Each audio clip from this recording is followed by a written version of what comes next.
Welcome back to another question, guys. This question is from our partners ACE Exam. If you like these sorts of questions, you can access more on their website, links on our page. So let's get straight into this question. We have a 6-month-old baby girl who was brought to the emergency department with difficulty breathing, which has been developing rapidly over the past 2 hours. Audible wheezing is present. She has been mildly unwell for 1 day with a cough and nasal congestion, and her feeding has been poor. It is the summer and she has been playing in the garden with her father.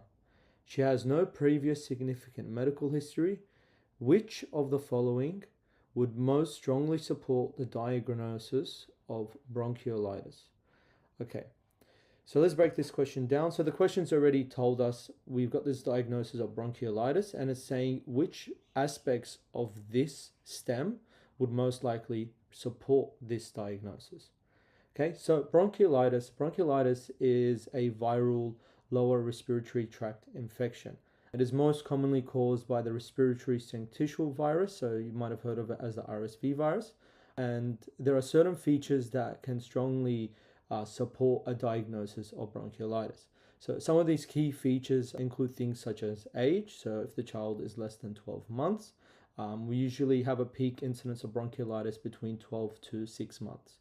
There's also usually preceding upper respiratory tract infection. So we see that in this case as well. So we call it coryzal or cough symptoms, and this can occur for 1 to 3 days before the bronchiolitis. There's also gradual progression of wheezing, tachypnea, and feeding difficulties. So let's quickly go through the options. So the rapid onset of breathing difficulties. So in this case, it occurred over here, it said for over the past 2 hours. So bronchiolitis usually progresses gradually, and this occurs over the 1 to 3 day period. So it doesn't just happen suddenly over this 2 hour period. So it's most likely this is not the strongest supporting aspect to diagnose bronchiolitis. Next, we've got female sex of the baby. So once again, sex is not a strong diagnostic factor for bronchiolitis. If anything, it's more common amongst males. So this option is wrong. Option C, the time of the year. So it's saying the incidence peaks in the summer months. This is not correct because bronchiolitis actually peaks during the winter periods. Option D, duration of preceding symptoms of cough and nasal congestion.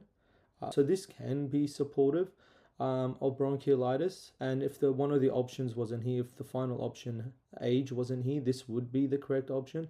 However, it's not as strong diagnostically when compared to age to diagnose bronchiolitis, particularly because many respiratory illnesses can have preceding cough and nasal congestion, these coryzal symptoms, before those other conditions take place. So the final option, which is our correct option here, is her age.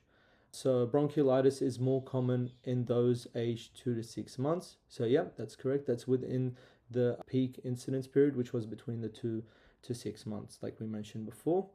So her age here, this option is the final and the best option, and she sits right within that peak window for bronchiolitis, making it the most supportive finding. So if we submit the answer here, and as we see, we've got the question right, and we've got an explanation here. So once again, thank you guys for watching the video. If you found this video very helpful, give us a like, give us a follow, check out our YouTube, our socials, and if you guys want more questions like this, you guys can go directly to ACE Exam website, and they've got thousands of questions just like this for the AMC. So good luck with your exam preps. If you guys have any questions, feel free to reach out to us or leave a comment below. Thank you guys. See you in the next one.